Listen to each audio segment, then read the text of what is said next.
ದೊಡ್ಡ ಸಮಸ್ಯೆನೇ ಈ ಕೂದಲು ಉದುರುವಿಕೆ. ನಿಮಗೂ ಕೂಡ ಕುಂತಲ್ಲೂ ನಿಂತಲ್ಲೂ ಕೂದಲು ಉದುರ್ತಿದೆಯಾ ಅಥವಾ ಹೇರ್ ಫಾಲ್ ಆಗ್ತಿದೆಯಾ? ಮತ್ತು ನೀವು ಯಾವುದೇ ರೀತಿ ಆಯಿಲ್ನ ಯೂಸ್ ಮಾಡಿದ್ರು ನಿಮ್ಮ ಹೇರ್ ಎಷ್ಟಿದೆ ಅಷ್ಟೇ ಇದೆ, ಗ್ರೋತ್ ಅಂತೂ ಆಗ್ತಾಯಿಲ್ಲ.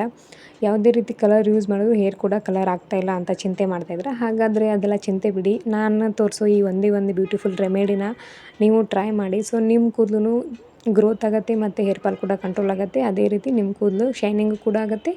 ಅದೇ ರೀತಿ ನ್ಯಾಚುರಲ್ ಆಗಿ ಹೇರ್ ಕಲರ್ ಕೂಡ ಆಗುತ್ತೆ. ಸೊ ಇವತ್ತಿನ ಈ ವಿಡಿಯೋದಲ್ಲಿ ನಾನೊಂದು ಬ್ಯೂಟಿಫುಲ್ ಆಗಿರೋ ಹೋಮ್ ರೆಮಿಡಿ ಅಂದರೆ ಹೇರ್ ಕೇರ್ ಟಿಪ್ಸ್ನ ನಿಮ್ಮ ಜೊತೆಗೆ ಶೇರ್ ಮಾಡ್ಕೊತಾ ಇದ್ದೀನಿ. ಈ ವಿಡಿಯೋ ನೋಡೋಕ್ಕಿಂತ ಮುಂಚೆ ನೀವು ಯಾರಾದರೂ ಹೊಸದಾಗಿ ನಾನು ಈ ಚಾನಲನ್ನು ನೋಡ್ತಾ ಇದ್ದರೆ ಪ್ಲೀಸ್ ಸಬ್ಸ್ಕ್ರೈಬ್ ಮಾಡ್ಕೊಳ್ಳಿ. ಸಬ್ಸ್ಕ್ರೈಬ್ ಮಾಡ್ಕೊಂಡು ಈ ವಿಡಿಯೋನ ನೋಡಿ ನಿಮಗೆ ಗೊತ್ತಿರೋ ಫ್ರೆಂಡ್ಸ್ಗೆ ಆ್ಯಂಡ್ ಫ್ಯಾಮಿಲಿಗೂ ಶೇರ್ ಮಾಡಿ. ಸೊ ಇವತ್ತಿನ ಈ ವಿಡಿಯೋದಲ್ಲಿ ನಾನು ನಿಮಗೆ ತೋರಿಸ್ಕೊಡೋದು ಹೇರ್ ಕೇರ್ ಟಿಪ್ಸ್ನ.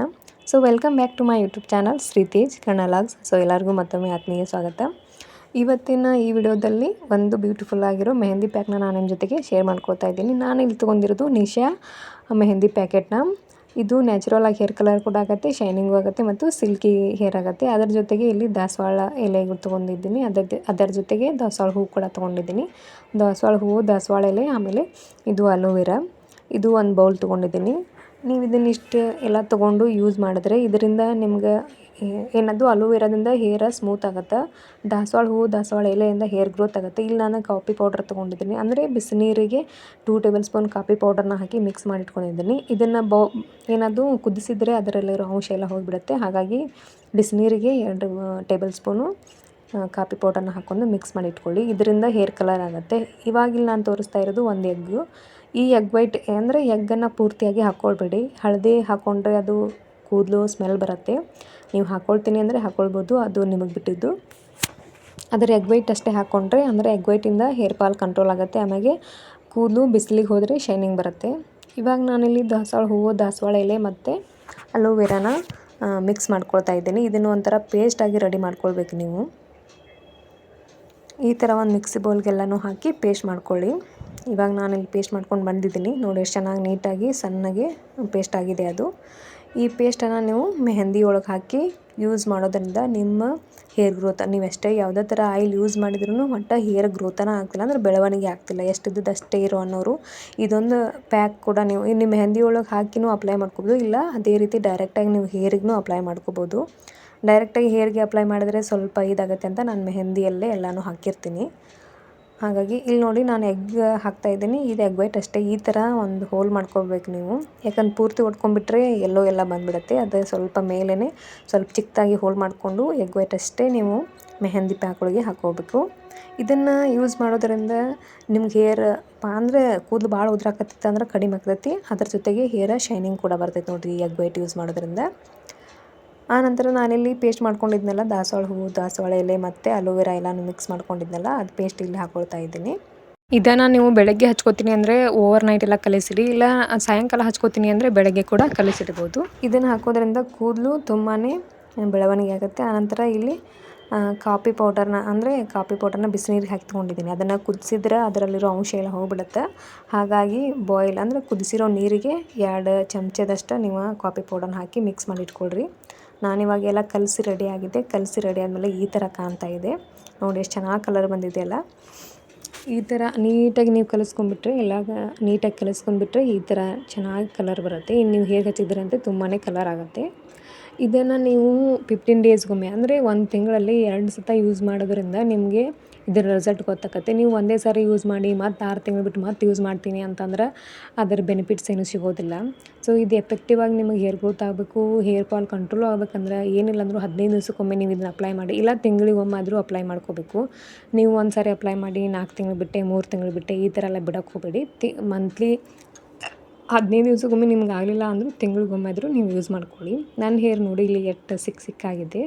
ದೀಪಾವಳಿ ದಸರಾ ಅಂತ ಹೇರ್ ಕೇರ್ ಮಾಡೇ ಇರಲಿಲ್ಲ. ಇವಾಗ ಏನು ಮಾಡ್ಕೊಳ್ಬೇಕು ನೀವು ಅಂದರೆ ಮೆಹಂದಿ ಅಪ್ಲೈ ಮಾಡೋಕ್ಕಿಂತ ಮುಂಚೆ ನಿಮ್ಮ ಹೇರ್ನ ನೀಟಾಗಿ ಬಾಚಣಿಗೆಯಿಂದ ಬಾಚ್ಕೊಳ್ಬೇಕು. ಯಾಕಂದರೆ ಸಿಕ್ಕದು ಇತ್ತು ಅಂತಂದ್ರೆ ಅಲ್ಲೆಲ್ಲ ಮೆಹಂದಿ ಅಪ್ಲೈ ಆಗೋದಿಲ್ಲ. ಹಾಗಾಗಿ ಯಾವುದೇ ರೀತಿ ಸಿಕ್ಕಿಲ್ದಂಗೆ ಅಥವಾ ತೊಡಕದಿದ್ರೆ ಎಲ್ಲನೂ ಬಿಡಿಸ್ಕೊಂಡ್ಬಿಟ್ಟು ನೀಟಾಗಿ ಎಲ್ಲನೂ ಹೇರನ್ನ ಬಾಚ್ಕೊಳ್ಬೇಕು ನೀವು. ಹೇರ್ ನೀಟಾಗಿ ಬಾಚ್ಕೊಂಡ್ಬಿಟ್ಟು ಆನಂತರ ನೀವು ಮೆಹಂದಿ ಪ್ಯಾಕ್ನ ಯೂಸ್ ಮಾಡ್ಕೊಳ್ಳಿ. ಹಾಗೆ ಮಾಡೋದಂದ್ರೆ ಎಲ್ಲ ಹೇರಿಗೂ ಮೆಹಂದಿ ಅಪ್ಲೈ ಆಗುತ್ತೆ. ಇಲ್ಲ ಅಂದರೆ ಗಂಟಿತ್ತು ಅಂತಂದರೆ ಯಾವ್ದು ಅಲ್ಲೆಲ್ಲ ಒಂದು ಸ್ವಲ್ಪ ಕಡೆ ಎಲ್ಲ ಮೆಹಂದಿ ಅಪ್ಲೈ ಆಗೋದಿಲ್ಲ. ಇವಾಗ ನಾನೆಲ್ಲ ನೀಟಾಗಿ ಹೇರನ್ನ ಬಾಚಣಿಗೆಯಿಂದ ಬಾಚ್ಕೊಂಡಿದ್ದೀನಿ ನೋಡಿ. ತುಂಬ ಜನ ಕೇಳ್ತಾ ಇದ್ದಾರೆ ನನಗೆ, ನಿನ್ನ ಕೂದಲು ತುಂಬ ಉದ್ದ ಇದೆ, ಏನು ಯೂಸ್ ಮಾಡ್ತೀಯ, ಏನು ಹಚ್ಕೊತೀಯ ನೀ ಅಂತ.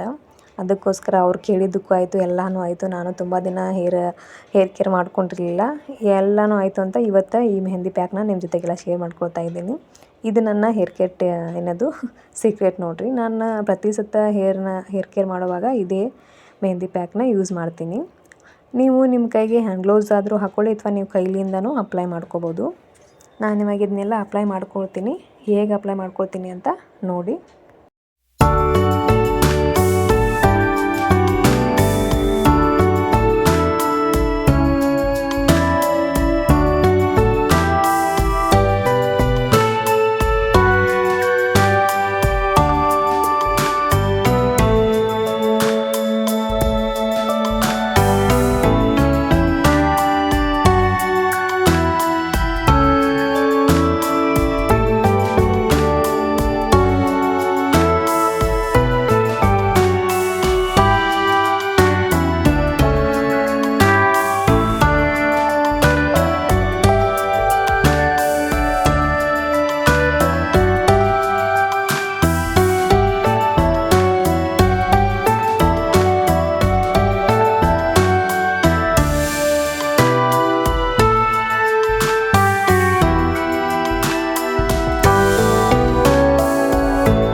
ಇವಾಗ ನೋಡಿ ನಾನು ನೀಟಾಗೆಲ್ಲನೂ ಅಪ್ಲೈ ಮಾಡ್ಕೊಂಡಿದ್ದೀನಿ. ಮೆಹಂದಿ ಎಲ್ಲ ಹೇರಿಗೆಲ್ಲ ಅಪ್ಲೈ ಮಾಡ್ಕೊಂಡು ಈ ಥರ ಸ್ವಲ್ಪ ಕೂದಲು ತೊಗೊಂಡು ಎಲ್ಲ ಒಂದು ಕಡೆ ಎಲ್ಲ ತುರುವು ಥರ ಹಾಕ್ಕೊಂಡಿದ್ದೀನಿ. ನೀವು ಈ ಥರ ಮಾಡ್ಕೋದ್ರಿಂದ ಫುಲ್ ಹೇರ್ಗೆಲ್ಲ ಕವರ್ ಆಗುತ್ತೆ. ನಾನು ಇದನ್ನು ನೈಟ್ ಅಂದರೆ ಸಾಯಂಕಾಲ 7 ಗಂಟೆಗೆಲ್ಲ ಹಚ್ಕೊಂಬಿಟ್ಟು ಪೂರ್ತಿಯಾಗಿ ನೈಟೆಲ್ಲ ಬಿಟ್ಬಿಡ್ತೀನಿ. ಮಾರ್ನಿಂಗ್ ಎದ್ದು ವಾಶ್ ಮಾಡ್ಕೊತೀನಿ. ನೀವು ಈ ಥರ ಕೂಡ ಮಾಡ್ಕೋಬೋದು. ಇಲ್ಲ ನಾವು ಬೆಳಗ್ಗೆನೇ ಯೂಸ್ ಮಾಡಿಕೊಂಡು ಸಾಯಂಕಾಲ ಎಲ್ಲ ತೊಳ್ಕೊತೀವಿ ಅಂತಂದರೆ ನೀವು ಓವರ್ ನೈಟೆಲ್ಲ ಈ ಮೆಹಂದಿ ಪ್ಯಾಕ್ನ ಕಲಿಸಿಡಿ. ಬೆಳಗ್ಗೆ ಎದ್ದು ಹಚ್ಕೊಂಡು ನೀವು ಮಧ್ಯಾಹ್ನ ಹಿಂಗದು ಎಲ್ಲ ವಾಶ್ ಮಾಡ್ಕೋಬೋದು. ಏನಿಲ್ಲ 2 hours ಬಿಟ್ಟರೆ ನಡೆಯುತ್ತೆ. ಅಂದರೆ ಅದನ್ನು ಕಲಿಸಿದ ನಂತರ 2 hours ನೆನೆಯಕ್ಕೆ ಬಿಡಬೇಕು, 2 ತಾಸು ನೆನೆಯಕ್ಕೆ ಬಿಡಿ. ನೀವು ಹೇರಿಗೆ ಅಪ್ಲೈ ಮಾಡಿದ ಮೇಲೂ 2 ತಾಸು ನೆನೆಯಕ್ಕೆ ಬಿಟ್ಟರು ನಡೆಯುತ್ತೆ. ಸ್ವಲ್ಪ ನಿಮ್ಗೆ ಇನ್ನೂ ಚೆನ್ನಾಗಿ ಹೇರ್ ಕಲರ್ ಆಗಬೇಕು, ಇದಾಗಬೇಕು ಅಂದರೆ ಎಫೆಕ್ಟಿವ್ ಆಗಬೇಕು ಅಂತಂದರೆ ಸ್ವಲ್ಪ ಓವರ್ ನೈಟ್ ಎಲ್ಲ ಬಿಟ್ಟು ಅಥವಾ ಒಂದು 3-4 ತಾಸು ಅದು ಬಿಟ್ಟು ನೀವು ಹೇರ್ ವಾಶ್ ಮಾಡ್ಕೊಂಡ್ರೆ ನಡೆಯುತ್ತೆ. ಇಲ್ಲಿ ನೋಡಿ ನಾನು ಹೇರ್ ವಾಶ್ ಮಾಡ್ಕೊಂಡು ಇದು ಮಾರನೇ ದಿನದ್ದು ಹೇರ್ ವಾಶ್ ಮಾಡ್ಕೊಂಡಿದ್ದೀನಿ. ಸೊ ಸಖತ್ತಾಗಿ ಕಲರ್ ಆಗಿದೆ. ಸ್ವಲ್ಪ ಇದರಲ್ಲಿ ಯಾಕೋ ಇದು ಬರ್ತಾ ಇಲ್ಲ, ಕಾಣಿಸ್ತಾ ಇಲ್ಲ ಅಷ್ಟೊಂದು ನೀಟಾಗಿ. ನೋಡಿರಿ ಎಲ್ಲ ಶೈನಿಂಗ್ ಕೂಡ ಬರ್ತಾಯಿದೆ, ಬಿಸಿಲಿಗೆ ಶೈನಿಂಗ್ ಆಗ್ತಾ ಇದೆಯಲ್ಲ. ಸೊ ಇದನ್ನು ನೀವು 15 ಡೇಸ್ಗೊಮ್ಮೆ ಯೂಸ್ ಮಾಡ್ಕೊಳ್ಳಿ. ಮತ್ತು ನೀವು ಮೆಹಂದಿ ಅಪ್ಲೈ ಮಾಡಿದ ದಿನಾನೇ ಶ್ಯಾಂಪೂನ ಯೂಸ್ ಮಾಡ್ಕೊಳ್ಬಾರ್ದು. ಅದರ ಮಾರನೇ ದಿವಸ ಅಂದರೆ 1-2 ಡೇಸ್ ಬಿಟ್ಟು ನೀವು ಶ್ಯಾಂಪೂಯಿಂದ ಹೇರ್ ವಾಶ್ ಮಾಡ್ಕೊಳ್ಳಿ. ಯಾಕಂದರೆ ಫಸ್ಟ್ ಡೇ ದಿನಾನೇ ನೀವು ಶ್ಯಾಂಪೂ ಹಾಕಿ ಹೇರ್ ವಾಶ್ ಮಾಡಿಕೊಂಡ್ರೆ ಅದರಲ್ಲಿರೋ ಕಲರ್ ಎಲ್ಲ ಹೋಗಿಬಿಡತ್ತೆ. ಹಾಗಾಗಿ ಸ್ವಲ್ಪ ದಿನ ಬಿಟ್ಟು ಶ್ಯಾಂಪೂ ಹಾಕ್ಕೊಂಡು ಯೂಸ್ ಮಾಡಿ. ಇಲ್ಲಿ ನೋಡಿ ನನ್ನ ಹೇರ್ ಎಷ್ಟು ಚೆನ್ನಾಗಿ ಬಂದಿದೆ. ನಿಮಗೂ ಇದೇ ಥರ ಬೇಕು ಅಂತಂದರೆ ಈ ಟಿಪ್ಸ್ನ ಮರೀದೇ 15 ಡೇಸ್ಗೊಮ್ಮೆ ಅಪ್ಲೈ ಮಾಡಿ. ನಿಮ್ಮ ಹೇರ್ ಗ್ರೋತು ಆಗುತ್ತೆ, ಹೇರ್ ಫಾಲ್ ಕಂಟ್ರೋಲ್ ಆಗುತ್ತೆ, ಹೇರ್ ಶೈನಿಂಗ್ ಕೂಡ ಆಗುತ್ತೆ ಅಂತ ಹೇಳ್ತಾ ಇವತ್ತಿನ ಈ ವಿಡಿಯೋನ ಎಂಡ್ ಮಾಡ್ತಾಯಿದ್ದೀನಿ. ಈ ವಿಡಿಯೋ ನಿಮಗೇನಾದರೂ ಇಷ್ಟ ಆಗಿತ್ತು ಅಂತಂದರೆ ಒಂದು ಲೈಕ್ ಮಾಡಿರಿ, ಶೇರ್ ಮಾಡಿರಿ ಮತ್ತು ಕಮೆಂಟ್ ಮಾಡಿರಿ. ನಿಮಗೆ ಗೊತ್ತಿರೋ ಫ್ರೆಂಡ್ಸ್ ಆ್ಯಂಡ್ ಫ್ಯಾಮಿಲಿಗೂ ಶೇರ್ ಮಾಡಿರಿ. ಅದೇ ರೀತಿ ಸಬ್ಸ್ಕ್ರೈಬ್ ಮಾಡ್ಕೊಳ್ಳೋದನ್ನು ಮರಿಬೇಡ್ರಿ. ಇನ್ನೂ ಯಾರು ಸಬ್ಸ್ಕ್ರೈಬ್ ಮಾಡ್ಕೊಂಡಿಲ್ಲಲ್ಲ ನನ್ನ ಈ ಚಾನಲ್ನ ಎಲ್ಲರೂ ಸಬ್ಸ್ಕ್ರೈಬ್ ಮಾಡ್ಕೊಂಡು ನೋಡಿ ಅಂತ ಹೇಳ್ತಾ ಇವತ್ತಿನ ವಿಡಿಯೋನ ಎಂಡ್ ಮಾಡ್ತಾಯಿದ್ದೀನಿ. ಸೊ ನಾನು ಈ ವಿಡಿಯೋ ನೋಡಿದ ನಿಮ್ಮೆಲ್ಲರಿಗೂ ತುಂಬ ಹೃದಯದ ಧನ್ಯವಾದಗಳು. Take care. ನೀವು ಇದೇ ಥರ ಹೇರ್ ಕೇರ್ ಟಿಪ್ಸ್ನ ಫಾಲೋ ಮಾಡಿ. Thank you. ಬಾಯ್.